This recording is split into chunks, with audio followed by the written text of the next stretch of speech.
ಜೆಡಿಎಸ್ನ ಪಾದಯಾತ್ರೆಗೆ ಮತ್ತೊಮ್ಮೆ ತಡೆ ಬಿದ್ದಿರುವಂಥದ್ದು. ಮೊದಲಿಗೆ ಕಣಮಣಿಕಿ ಟೋಲ್ನ ಬಳಿಯಲ್ಲಿ ಪಾದಯಾತ್ರೆಯನ್ನು ತಡೀತಾರೆ. ಇದೀಗ ಕ್ರೈಸ್ಟ್ ಯೂನಿವರ್ಸಿಟಿಯ ಮುಂಭಾಗ, ಕ್ರೈಸ್ಟ್ ಕಾಲೇಜಿನ ಮುಂಭಾಗದಲ್ಲಿ ತಡೆದಿರುವಂಥದ್ದು. ಕುಂಬಳಗೂಡಿನ ಬಳಿ ಎರಡನೇ ಬಾರಿಗೆ ಪಾದಯಾತ್ರೆಗೆ ತಡೆಯೊಡ್ಡಿರುವಂಥದ್ದು. ಈ ಸಂದರ್ಭದಲ್ಲಿ ಕಾರ್ಯಕರ್ತರೆಲ್ಲ ರಸ್ತೆಯಲ್ಲೇ ಕುಳಿತುಕೊಂಡು ಪ್ರತಿಭಟನೆಯನ್ನು ಮುಂದುವರಿಸಿದ್ದಾರೆ. ಇದೀಗ ನಿಖಿಲ್ ಕುಮಾರಸ್ವಾಮಿ ಅವರು ಬಹುಶಃ ಪ್ರತಿಭಟನಾಕಾರರನ್ನು ಉದ್ದೇಶಿಸಿ ಮಾತನಾಡ್ತಾರೆ ಅನ್ಸತ್ತೆ.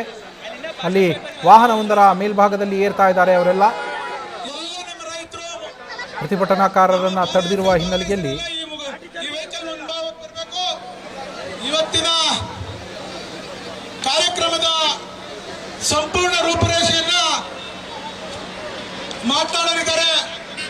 ಮೊದಲು ನಮ್ಮ ಹರೀಶ್ ಗೌಡ್ರು ಒಂದು 2 ನಿಮಿಷ ಮಾತಾಡಬೇಕು.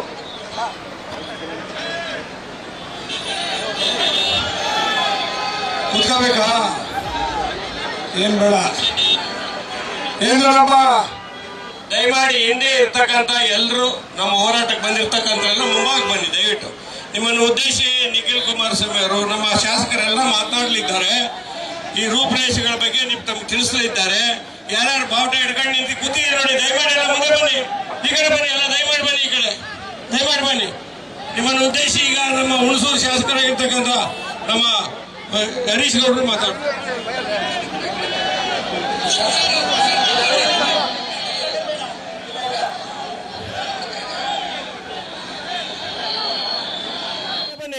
ಈ ಕಡೆ ಬನ್ನಿ, ಎಲ್ಲ ದಯಮಾಡಿ ಬನ್ನಿ, ಈ ಕಡೆ ದಯಮಾಡಿ ಬನ್ನಿ. ನಿಮ್ಮನ್ನು ಉದ್ದೇಶಿ ಈಗ ನಮ್ಮ ಹುಣಸೂರು ಶಾಸಕರಾಗಿರ್ತಕ್ಕಂಥ ನಮ್ಮ ಹರೀಶ್ ಗೌಡರು ಮಾತಾಡ್ತಾರೆ.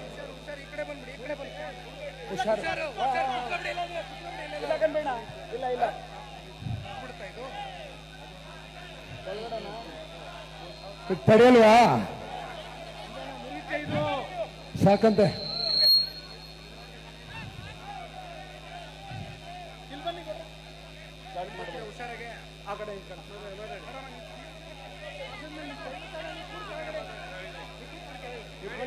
ನಮ್ಗೆ ಈ ಪಾಟಿಗೆ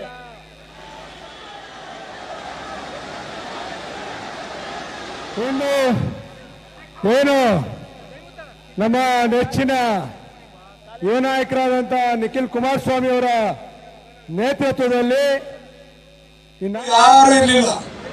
ಇವತ್ತು ಆ ಜಾಗಕ್ಕೆ ನಿಖಿಲ್ ಕುಮಾರಸ್ವಾಮಿ ಅವರು ಭೇಟಿ ಕೊಟ್ಟು ಹೋರಾಟವನ್ನ ಪ್ರಾರಂಭ ಮಾಡತಕ್ಕಂಥ ಸಂದರ್ಭದಲ್ಲಿ ಏನು ರಾಜ್ಯ ಸರ್ಕಾರ ನಡ್ಕೊಳ್ತಾ ಇದೆ, ಬಹುಶಃ ಯಾವ ರೀತಿ ನಡ್ಕೊಳ್ತಾ ಇದೆ ರೈತರು ವಿರುದ್ಧವಾಗಿ ಅನ್ನೋದು ನಾವು ಇಲ್ಲಿ ನಮ್ಮ ಕಣ್ಣೆದುರುಗಡೆ ನೋಡ್ತಾ ಇದ್ದೀವಿ.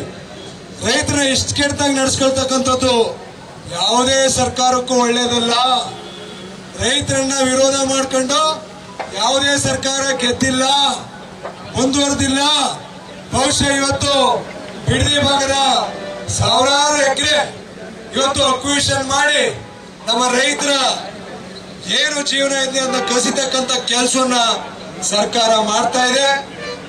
ಹೋರಾಟವನ್ನ ಮಾಡ್ತಕ್ಕಂಥ ಸಂದರ್ಭದಲ್ಲಿ ರೈತರು ಶಾಂತಿಯುತವಾಗಿ ಯಾವುದೇ ರೀತಿಯಾದಂಥ ಅವಘಡಗಳು ಸಂಭವಿಸದೆ ಶಾಂತಿಯುತವಾಗಿ ಪ್ರತಿಭಟನೆಯನ್ನ ಪಾದಯಾತ್ರೆ ಮುಖಾಂತರ ಸಾವಿರಾರು ಜನ ರೈತರು ಬಂದು ಪ್ರತಿಭಟನೆಯನ್ನ ಮಾಡ್ತಾ ಇದ್ದಾರೆ. ಇವತ್ತು ಬಿಡದಿಯ ರೈತರಿಗೆ ರಾಜ್ಯದಾದ್ಯಂತ ರೈತರು ಬಂದು ಅವರ ಬೆಂಬಲವಾಗಿ ನಿಲ್ತೀವಿ ಅಂತಕ್ಕಂಥ ಸಂದೇಶವನ್ನ ಇವತ್ತು ಕೊಟ್ಟಿದ್ದಾರೆ. ಆದರೂ ಸಹ ಈ ಪ್ರತಿಭಟನೆಯನ್ನ ಹತ್ತಿಕ್ಕತಕ್ಕಂಥ ಕೆಲಸ ಇವತ್ತು ಹೋರಾಟಗಾರರ ರೈತರನ್ನ ಇವತ್ತು ದಮನಿಸ್ತಕ್ಕಂಥ ಕೆಲಸವನ್ನ ಸರ್ಕಾರ ಮಾಡ್ತಾ ಇದೆ. ಇದು ಯಾವತ್ತೂ ಸಹ ಸಫಲ ಆಗಲ್ಲ. ಇವತ್ತೇನು ನಿಖಿಲ್ ಕುಮಾರಸ್ವಾಮಿ ಅವರ ನೇತೃತ್ವದಲ್ಲಿ ಹೋರಾಟವನ್ನ ಮಾಡ್ತಾ ಇದ್ದೀವಿ. ಇಲ್ಲಿ 100 ಜನ 1000 ಜನ ಪೊಲೀಸರು ಪಾಪ ಬಹಳ ಒತ್ತಡಕ್ಕೆ ಬಂದು ನಿಂತಿದ್ದಾರೆ.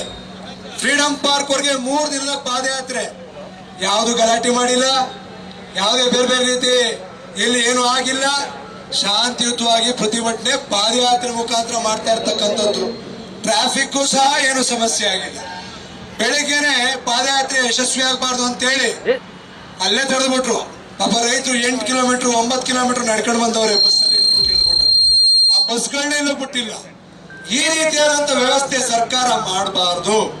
ಯಾವುದೇ ರೈತರಿಗೆ ತೊಂದರೆ ಕೊಡ್ತಕ್ಕಂಥ ಇಲ್ಲಿ ಬಂದಿರ್ತಕ್ಕಂಥವರೆಲ್ಲ ರೈತರೇ, ಬೇರೆ ಬೇರೆ ಎಲ್ಲಾ ಭಾಗದಿಂದನೂ ರೈತರು ಬಂದಿದ್ದಾರೆ. ನಾಳೆ ದಿವಸಕ್ಕೆ ತಕ್ಕ ಉತ್ತರವನ್ನ ನಮ್ಮ ರೈತರು ಕೊಡ್ತಾರೆ. ನೀವು ಅದನ್ನ ನಿಲ್ಲಿಸಬೇಕಾಗತ್ತೆ ಈ ಪರಿಣಾಮವನ್ನ ಅಂತ ಈ ಸಂದರ್ಭದಲ್ಲಿ ಹೇಳ್ತಾ, ಇವತ್ತು ಏನು 100 ಜನ ಒಂದು 500 ಜನ ಪೊಲೀಸ್ ಇರ್ಬೋದೇನೋ, ಇವತ್ತು ಜಾಸ್ತಿ ಇದಾರ. 1,000 ಇರ್ಲಿ, 2,000 ಇರ್ಲಿ, 10,000 ಪೊಲೀಸ್ ಇರ್ಲಿ, ಅದ್ಯಾವುದಕ್ಕೂ ಸಹ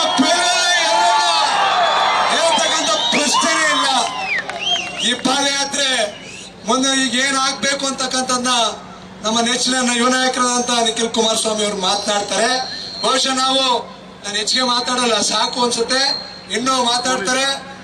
ಈ ರೈತರ ಹೋರಾಟ ಎಲ್ಲಿವರೆಗಿರ್ಬೇಕು, ಎಲ್ಲಿವರೆಗಿರ್ಬೇಕು, ಎಲ್ಲಿವರೆಗಿರ್ಬೇಕು, ಎಲ್ಲಿವರೆಗಿರ್ಬೇಕು, ಎಲ್ಲಿವರೆಗೆ ತಲುಪಬೇಕು, ವಿಧಾನಸೌಧಕ್ಕೆ ತಲುಪಬೇಕು ನಮ್ಮ ರೈತರ ಹೋರಾಟ ಅಂತ ಹೇಳಿಕೆ ಬಯಸ್ತೇನೆ. ನಮಸ್ಕಾರ.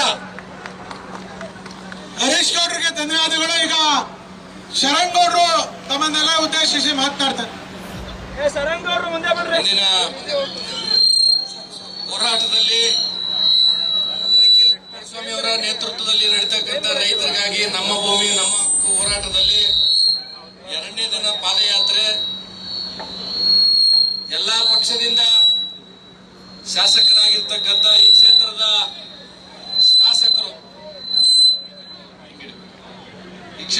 ಶಾಸಕರು ಅವರ ನೇತೃತ್ವದಲ್ಲಿ ನಡೀತಕ್ಕಂಥ ರೈತರಿಗಾಗಿ ನಮ್ಮ ಭೂಮಿ ನಮ್ಮ ಹಕ್ಕು ಹೋರಾಟದಲ್ಲಿ 2ನೇ ದಿನ ಪಾದಯಾತ್ರೆ. ಎಲ್ಲಾ ಪಕ್ಷದಿಂದ ಶಾಸಕರಾಗಿರ್ತಕ್ಕಂಥ ಈ ಕ್ಷೇತ್ರದ ಶಾಸಕರು ಹಿಂಗಿಡ್ಬೇಕ ಈ ಕ್ಷೇತ್ರದ ಶಾಸಕರು ದೇವೇಗೌಡರು ಕುಟುಂಬಕ್ಕೆ ಜೆಡಿಎಸ್ ದವರ ಬೈದು ಈಗಾಗಲೇ ಮಂತ್ರಿ ಆಗಿದ್ದಾರೆ. ಅವ್ರು ಇನ್ನೇನು ಆಗ್ಬೇಕಾಗಿಲ್ಲ. ಈಗ ಬಹುತೇಕ ಹೆಸರು ಹೇಳೋದ್ ಬೇಡ, ಒಂದಿಬ್ರು ಯಾರೋ ಪೊಲೀಸರು ಸಿಕ್ಕಿದ್ರು. ಈಗ ಕೇಳಿದ್ವಿ, ಏನಣ್ಣ ಯಾಕೆ ಹಿಂಗ್ ಮಾಡ್ತಾ ಇದ್ದಾರೆ ಸರ್? ನಮಗೂ ಏನಂತಂದ್ರೆ ದೇವೇಗೌಡರು 3ನೇ ತಲೆ ಬಂದು ಅಂತ ರೈತರಿಗಾಗಿ ಹೋರಾಟ ಮಾಡ್ತಕ್ಕಂಥದ್ದು ನಮ್ಮ ಮನಸ್ಸಲ್ಲಿ ಸ್ವಾಗತ ಮಾಡಿದ್ವಿ. ಸರ್ಕಾರದ ಕುಂತಿರ್ತಕ್ಕಂಥವ್ರ ಆದೇಶ ನಾವು ಪಾಲನೆ ಮಾಡ್ಬೇಕಲ್ಲ ಅಂತ ತಿಳ್ಕೊಂಡು ಹೇಳಿದ್ರು. ಹಾಗಾಗಿ ಸರ್ಕಾರದಾಗ ಕುಂತವ್ರದ್ದು ಉದ್ದೇಶ ಏನಿದೆ? ಈಗ ಅವ್ರು ಏನಂತಂದ್ರೆ ನಮ್ಮ ಮೇಲೆ ಗೂಬೆ ಕೂಡಿಸ್ತಕ್ಕಂಥ ಕೆಲಸ ಈಗ ಸರ್ಕಾರದವ್ರು ಮಾಡ್ತಾ ಇದ್ದಾರೆ. ಈ ಹೋರಾಟವನ್ನ ಯಾವ ತಾರ್ಕಿಕ ಅಂತ್ಯಕ್ಕೆ ಒಯ್ಬೇಕು ಅಂತ ತಿಳ್ಕೊಂಡು ಈಗಾಗಲೇ ನಿಖಿಲ್ ಕುಮಾರಸ್ವಾಮಿ ಅವರು ತೀರ್ಮಾನ ಮಾಡಿದ್ದಾರೆ. ಅನೇಕ ಸಾವಿರಾರ ರೈತರು ಈಗಾಗಲೇ ಬಂದಿರತಕ್ಕಂಥದ್ದಿದೆ. ಯಾರೋ ಮಂತ್ರಿಗಳು ಹೇಳ್ತಾ ಇದ್ರಂತ, ನಮ್ಮ ನಿಖಿಲ್ ಕುಮಾರಸ್ವಾಮಿ ಅವರು ಹೇಳ್ತಾ ಇದ್ರು, ಇಲ್ಲ ಅವರಿಗಾಗಿ ಅವರ ರಾಜಕೀಯ ಅಸ್ತಿತ್ವಕ್ಕಾಗಿ ಹೋರಾಟ ಮಾಡ್ತಾ ಇದ್ದಾರೆ ಅಂತ. ಪುಣಾತ್ಮ, ಈ ದೇಶದ ಮಾಜಿ ಪ್ರಧಾನಿ ಮೊಮ್ಮಗ, ಈ ರಾಜ್ಯದ ಜನಪ್ರಿಯ ಮಾಜಿ ಮುಖ್ಯಮಂತ್ರಿ ಕೇಂದ್ರ ಸಚಿವರ ಮಗ, ಅತಿಗೇನಪ್ಪ ಇನ್ನೂ ಏನಪ್ಪ ರಾಜಕೀಯ ಅಸ್ತಿತ್ವ ಕೊಡೋದಿದೆ?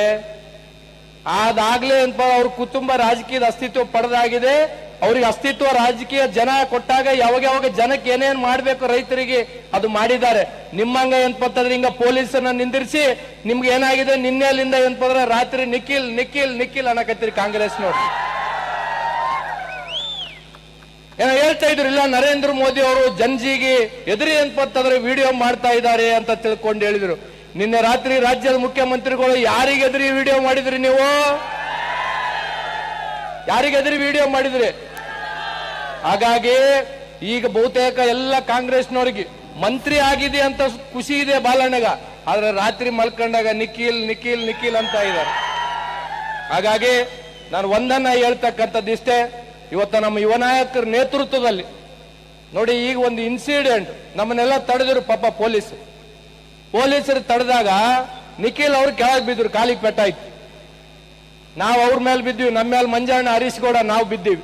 ಇವತ್ತೇನೋ ನಿಖಿಲ್ ಅವರ ಅಂಗರಕ್ಷಕರು ಕೆಲವು ಕಾರ್ಯಕರ್ತರು ಅಂತಂದ್ರೆ ತಡೆದ್ರು. ಇಲ್ಲ ಅಂತಂದ್ರೆ ಇವತ್ತು ಮತ್ತೊಂದು ಕುಂಭಮೇಳ ನಡೆಯೋದಿಲ್ಲ, ದುರ್ಘಟನೆ. ಏನಕ್ಕೆ ಇದೆಲ್ಲ ನಾವೇನ್ ಮಾಡ್ತಾ ಇದೀವಿ? ನಾವೇನ್ ಅಲ್ಲಿ ಬಂದೇನು ವಿಧಾನಸೌಧಕ್ಕಾಗ್ಲಿ ಅಥವಾ ಏನಪ್ಪ ಫ್ರೀಡಂ ಪಾರ್ಕ್ ಬಂದೆ ಅಂತ ನಿಮ್ಗೇನು ಗುಂಡು ಹೊಡಿತೀವ ಸರ್ಕಾರದಾಗಿರೋರಿಗೆ? ಈ ರೀತಿ ಹಿಂದೆ ಇರ್ತಕ್ಕಂಥ ಸರ್ಕಾರಗಳು ಏನಪ್ಪಂತಂದ್ರೆ ಗುಂಡು ಹೊಡೆದಾರ ಅಂತ ತಿಳ್ಕೊಂಡು ನೀವು ಬಹಳ ಉದ್ದುದ್ದು ಭಾಷಣ ಬಿಗಿತೀರಿ. ಇವತ್ತು ನಾವು ಯಾರಿಗೋಸ್ಕರ ಹೋಗ್ತಾ ಇದ್ದೀವಿ? ನಾವು ಹೋಗ್ತಾ ಇರ್ತಕ್ಕಂಥದ್ದು ಉದ್ದೇಶ ಏನಾದ? ನಿನ್ನೆಯಿಂದ ಇಲ್ಲಿವರೆಗೆ ಎಲ್ಲಾದ್ರೂ ಏನಾದ್ರೂ ದುರ್ಘಟನೆ ಆಗಿದೆಯಾ? ಇವತ್ತು ಪೊಲೀಸರು ನಮಗೆ ಅಷ್ಟೇ ಸಹಕಾರ ಕೊಡ್ತಾ ಇದ್ದಾರೆ, ಈ ಭಾಗದ ರೈತರು ಅಷ್ಟೇ ಸಹಕಾರ ಕೊಡ್ತಾ ಇದ್ದಾರೆ, ಮಾಧ್ಯಮದವರು ಸಹಕಾರ ಕೊಡ್ತಾ ಇದ್ದಾರೆ. ನಿಮ್ಗೆ ಏನಾಗ್ತಾ ಇದೆ? ಇದ್ರ ಉದ್ದೇಶ ಏನು ಅಂತ ಇಡೀ ರಾಜ್ಯದ ಜನಕ್ಕೆ ಈಗಾಗಲೇ ಗೊತ್ತಾಗಿದೆ. ಆಮೇಲೆ ಈ ಬಿಡದಿ ಟೌನ್ಶಿಪ್ ಬಗ್ಗೆ ನಿನ್ನೆ ಮೈಸೂರಲ್ಲಿ ರಾತ್ರಿ ಕುಮಾರಣ್ಣವರು ವಿಧಾನ ಪರಿಷತ್ ಸದಸ್ಯರಿಗೆ ನಮಗ MLAದವರಿಗೆ ಅವ್ರು ಏನೇನು ಮಾತಾಡ್ಯಾರ ಎಲ್ಲ ಪ್ರೊಸೀಡಿಂಗ್ ಕೊಟ್ಟಾರ. ಬಲನ ನೀವೇನೇನು ಪ್ರೊಸೀಡಿಂಗ್ ತರ್ತೀರಿ, ನೀವು ಕುಮಾರಣ್ಣನ ಜೊತೆ ಇರುವಾಗ ಏನೇನು ಮಾತಾಡಿದ ಪ್ರೊಸೀಡಿಂಗು ತರ್ತೀವಿ. ಇವಾಗ DK ಶಿವಕುಮಾರ್ ಅವರ ಶಿವಪೂಜೆ ಮಾಡುವಾಗ ಏನೇನು ಮಾತಾಡ್ತಾ ಇದ್ರೆ ಆ ಪ್ರೊಸೀಡಿಂಗ್ನು ಹೇಳ್ತೀವಿ. ಹಾಗಾಗಿ ನಾವು ಒಂದನ್ನ ಹೇಳ್ತಕ್ಕಂಥದ್ದಿಷ್ಟೇ, ಇವತ್ತು ನಿಖಿಲ್ ಕುಮಾರಸ್ವಾಮಿ ಅವರ ನೇತೃತ್ವದಲ್ಲಿ ರೈತರಿಗಾಗಿ ಹೋರಾಟವನ್ನ ನಾವು ಮಾಡ್ತಾ ಇದ್ದೀವಿ. ಆ ರೈತರಿಗಾಗಿ ಹೋರಾಟ ನಿಖಿಲ್ ಕುಮಾರಸ್ವಾಮಿ ಅವರ ನೇತೃತ್ವದಲ್ಲಿ ಈ ಜಿಲ್ಲೆಯ ಅಧ್ಯಕ್ಷ ಮಂಜಣ್ಣ ಅವರ ಸಾರಥ್ಯದಲ್ಲಿ ಬಹಳ ಬಹಳ ಏನಪ್ಪಂತಂದ್ರೆ ಜನಪ್ರಿಯತೆ ಏನಪ್ಪಂದ್ರೆ ಪಡಿತಾ ಇದೆ. ಹಾಗಾಗಿ ಏನಪ್ಪಂತಂದ್ರೆ ಪೊಲೀಸರ ಮುಖಾಂತರ ಸರ್ಕಾರಕ್ಕೆ ನಿನ್ನೆ ಕುಮಾರಸ್ವಾಮಿ ಅವರು ಇಂದು ಏನಪ್ಪಂದ್ರೆ ಖುದ್ದು 84ನೇ ವಯಸ್ಸಿನ ಅನಾರೋಗ್ಯದಲ್ಲಿ ದೇವೇಗೌಡರು ಬಂದು ನೀವು ಯಾವುದೇ ಕಾರಣಕ್ಕೂ 94 ಯಾವುದೇ ಕಾರಣಕ್ಕೂ ಅಂತಂದ್ರೆ ನೀವು ಎದುರುಬಾಡ್ರಿ, ನಿಮ್ ಜೊತೆ ನಾನು ಇರ್ತೀವಿ ಅಂತ ತಿಳ್ಕೊಂಡು ಹೇಳಿದ್ದಾರೆ. ಅವ್ರ ಮಾರ್ಗದರ್ಶನದಲ್ಲಿ ನಾವೆಲ್ಲ ಇರ್ತೀವಿ. ಇವತ್ತೇನ್ ಬೆಂಗಳೂರು ಚಲೋನೋ ಯಾವುದೋ ಆ ವಿಧಾನಸೌಧ ಚಲೋನೋ ಅದೆಲ್ಲಾನು ಏನಪ್ಪಂತಂದ್ರೆ ನಾವು ಮಾಡ್ತೀವಿ. ಪೊಲೀಸರು ನಮ್ಮನ್ನ ಹಿಡಿತಾರೋ ಹೊಡಿತಾರೋ ಪೊಲೀಸ್ ಸ್ಟೇಷನ್ಗೆ ಹಾಕ್ತಾರೋ ಅದಕ್ಕೆಲ್ಲ ನಾವು ರೆಡಿ ಇದ್ದೀವಿ. ಒಂದನೇ ಈ ಭಾಗದ ಜನರಿಗೆ ರೈತರಿಗೆ ಹೇಳ್ತಕ್ಕಂಥದ್ದು ಇಷ್ಟೇ, ಈ ಭಾಗದಾಗ ಎಲ್ಲಿವರೆಗೂ ದೇವೇಗೌಡರು ಕುಮಾರಸ್ವಾಮಿ ಅವರು ಇರ್ತಾರ ಅಲ್ಲಿವರೆಗೂ ರೈತರ ಧ್ವನಿಯಾಗಿರ್ತಾರ ಅಂತ ತಿಳ್ಕೊಂಡು ಬಹಳ MLAದಿಂದ ಏನಪ್ಪ ಹೇಳಬೇಕಾಗುತ್ತೆ. ಹಾಗಾಗಿ ಈ ಹೋರಾಟ ನಿತ್ಯ ನಿರಂತರವಾಗಿ ನಡೆಯುತ್ತೆ. ನಿಮ್ಮೆಲ್ಲರದು ಸಹಕಾರ ಇರಲಿ ಅಂತ ತಿಳ್ಕೊಂಡು ಹೇಳಿ ನಿಖಿಲ್ ಕುಮಾರಸ್ವಾಮಿ ಅವರ ನೇತೃತ್ವದಲ್ಲಿ ನಾವೆಲ್ಲರೂ ಏನಪ್ಪಂತಂದ್ರೆ ಅವ್ರ ಜೊತೆ ಎಂತದೇ ಸಂದರ್ಭ ಬಂದ್ರೆ ಪ್ರಾಣ ತ್ಯಾಗಕ್ಕೂ ಸಹ ಏನಪ್ಪಂತಂದ್ರೆ ಸಿದ್ಧ ಇದ್ದೀವಿ ಅಂತ ತಿಳ್ಕೊಂಡು ಹೇಳ್ತಾ ನನ್ನ 2 ಮಾತಿಗೆ ವಿರಾಮಿಸ್ತೇನೆ. ಜೈ JDS. ಧನ್ಯವಾದಗಳು. ಅಲ್ಲಿ JK ಕೃಷ್ಣಾರೆಡ್ಡಿ ಅವರು ಅನ್ಮಾನ್ಯರು ಇದ್ದಾರೆ, ದಯಮಾಡಿ ಈ ಕಡೆ ಬನ್ನಿ, ಮೇಲ್ಗಡೆ ಬನ್ನಿ. ಆಗಲ್ವಾ? ಓಕೆ, ಈಗ ಭೋಜೇಗೌಡರು ತಮ್ಮನ್ನು ಉದ್ದೇಶಿಸಿ ಮಾತನಾಡ್ತಾರೆ.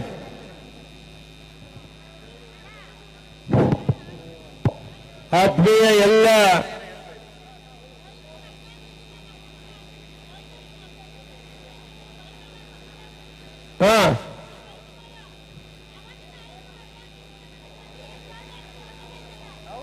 ಆಯ್ತು, ಅದನ್ನೇ ಮಾತಾಡ್ತೇವೆ. ಅದಕ್ಕೆ ಮಾತಾಡ್ತಾ ಇರ್ತಕ್ಕ, ಅದಕ್ಕೆ ಈ ಹೋರಾಟ. JDSನ ಪ್ರತಿಭಟನೆ ಮುಂದುವರಿತಾ ಇದೆ. ಪಾದಯಾತ್ರೆಯನ್ನು 2 ಬಾರಿ ತಡೆ ಹಿಡಿಯಲಾಗಿದೆ. ಮೊದಲಿಗೆ ಕಣಮಿಣಕಿ ಟೋಲ್ನ ಬಳಿ, ಇದೀಗ ಕುಂಬಳಗೂಡಿನ ಕ್ರೈಸ್ಟ್ ಯೂನಿವರ್ಸಿಟಿಯ ಮುಂಭಾಗ ತಡೆ ಹಿಡಿಯಲಾಗಿದೆ. ಅಲ್ಲೇ ಕುಳಿತುಕೊಂಡು ರಸ್ತೆಯಲ್ಲಿ ಪ್ರತಿಭಟನೆಯನ್ನು ಮಾಡ್ತಾ ಇದ್ದಾರೆ. ಪ್ರತಿಭಟನೆ ಮುಂದುವರೆದಿದೆ ಅಲ್ಲೇನೆ. ಈಗ JDSನ ನಾಯಕರುಗಳಲ್ಲಿ ಮಾತಾಡ್ತಾ ಇದ್ದಾರೆ ಒಬ್ಬೊಬ್ಬರಾಗಿ. ನಿಖಿಲ್ ಕುಮಾರಸ್ವಾಮಿ ಅವರು ಕೂಡ ಇದರ ಬಗ್ಗೆ ಮಾತನಾಡ್ತಾರೆ. ಪ್ರತಿಭಟನೆ ಮತ್ತೆ ಮುಂದುವರಿಯುತ್ತಾ ಇಲ್ಲ ಅನ್ನೋದನ್ನ ಕಾದು ನೋಡಬೇಕು. ನ್ಯೂಸ್ ಫಸ್ಟ್, ನಿರ್ಭೀತಿಯಿಂದ ನಿಮ್ಮ ಪರವಾಗಿ.